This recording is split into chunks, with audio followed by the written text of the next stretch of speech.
আরে আপনার মনে হচ্ছে অনেক ক্ষুধা লেগেছে তাই না?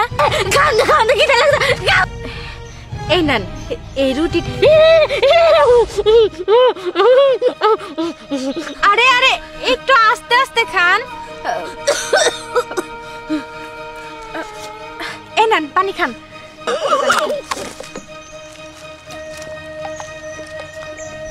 খান। না না আমি এই টাকাটা আপনার কাছে রাখেন, যখন আপনার ক্ষুধা লাগবে তখন কিছু কিনা খাইয়েন। আচ্ছা আচ্ছা রামা আল্লাহ তোর মনে আশা পূর্ণ করবো। না না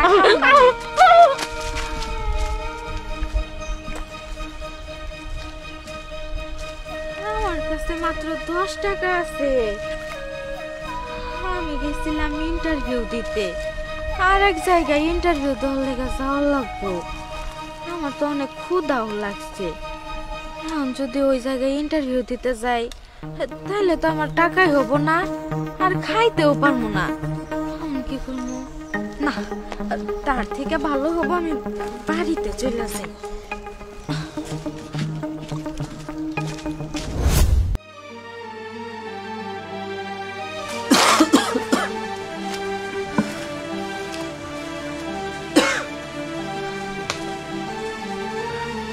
তুমি আইছো, তো চাকরিটা হয়েছে না? আমি জানতাম তোমার চাকরিটা হবো।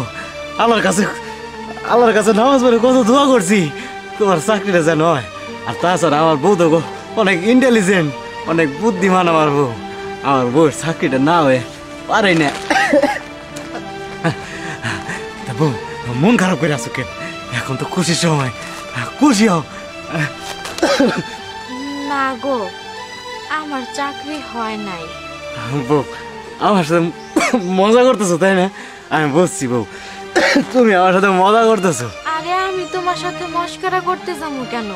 সত্যি আমার চাকরিটা হয় নাই। আমি যে জায়গায় ইন্টারভিউ দিতে গিয়েছিলাম সেই জায়গায় তো চাকরি হয় নাই।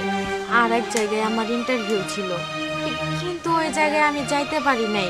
ওই যে তুমি আমাকে একটা রুটি কিনে দিছিলা না, এক জায়গায় বসে ওই রুটিটা খাইতে রইছিলাম, অনেক ক্ষুধা লাগছিল। পরে একটা পাগল আইসা, মানে তার অনেক ক্ষুধা লাগছে, পরে ওই রুটিটা তাকে দিয়ে দিছি। আর ওই যে 100 টাকা দিছিল না আমাকে, ওই 100 টাকাও দিয়ে দিছি। কিন্তু আমার কাছে আর 10 টাকা আসলো। ওই 10 টাকা দিয়ে তো আমি ওই জায়গায় চাকরির ইন্টারভিউ দিতে যাইতে পারবো না, আর কিছু খাইতেও পারবো না। এর জন্য আমি বাড়িতে চলে আইছি। কি কইলা? তোমার চাকরিটা হয় নাই? কে হয় নাই? কত স্বপ্ন দেখছি তোমার নিয়ে, নিজে অসুস্থ, চিকিৎসা করে চালাইতে পারি না, তার মধ্যে তোমার লেখাপড়া করাই।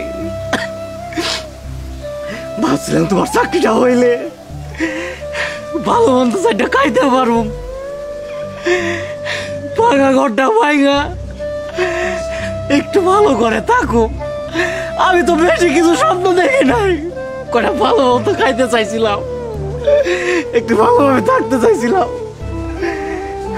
ভাবছিলাম নিজে লেখাপড়া করতে পারি নাই,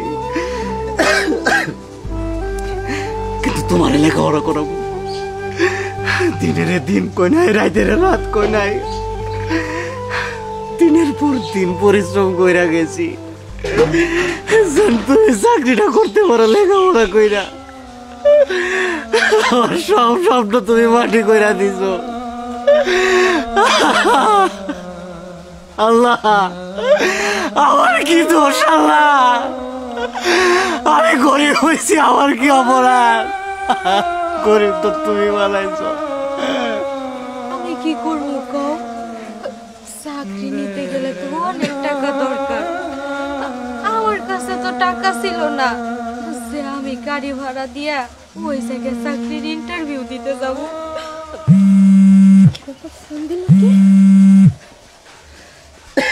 হ্যালো, আপনি কি বিতি বলছেন? হ্যাঁ, আপনি কে বলছেন? আপনি যেখানে ইন্টারভিউ দিয়েছেন সেখান থেকে বলছি আপনার তো চাকরি হয়ে গেছে। কি? আমার চাকরি হইছে? কিন্তু আপনারা না বললেন চাকরি হয় নাই? এটা ছিল একটা আমাদের পরীক্ষা, আপনি ইমার্জেন্সি আমাদের অফিসে দেখান। ঠিক আছে, আমি এখন আসতেছি।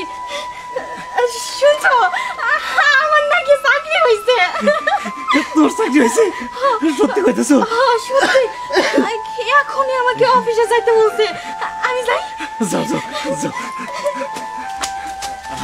আল্লাহ, তুমি যা করো ভালোর জন্য করো।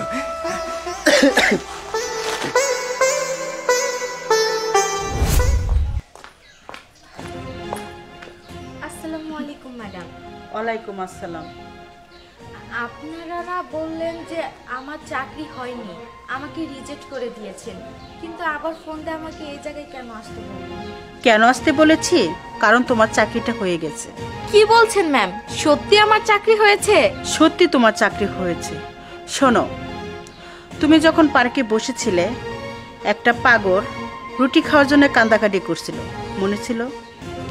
সেই পাগলটা আর কেউ নাই, এই কোম্পানির মালিক আমার এই ছোট বোন।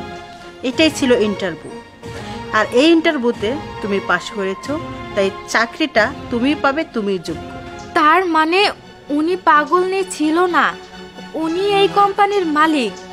ও আচ্ছা, এখন বুঝতে পারছি আমি, উনি পাগল নিয়ে সেজে আমার ইন্টারভিউ নিয়েছে।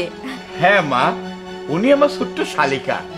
উনি পাগনি সেজে ওই বাগানে তোমার ইন্টারভিউ নিয়েছে। তুমি একটা ভালো মেয়ে, তাই তোমাকে আমার এই অফিসে প্রয়োজন আছে। অনেক অনেক ধন্যবাদ আপনাদেরকে আমাকে চাকরি দেওয়ার জন্য। আচ্ছা কোকিলা ম্যাডাম, ওনাকে নিয়ে অফিসটা বুঝাই দেন। ঠিক আছে ম্যাম, চলুন আপনাকে আমার আপনার কাজ বুঝিয়ে দেন। তোমার শালিকার কুলে অনেক বুদ্ধি।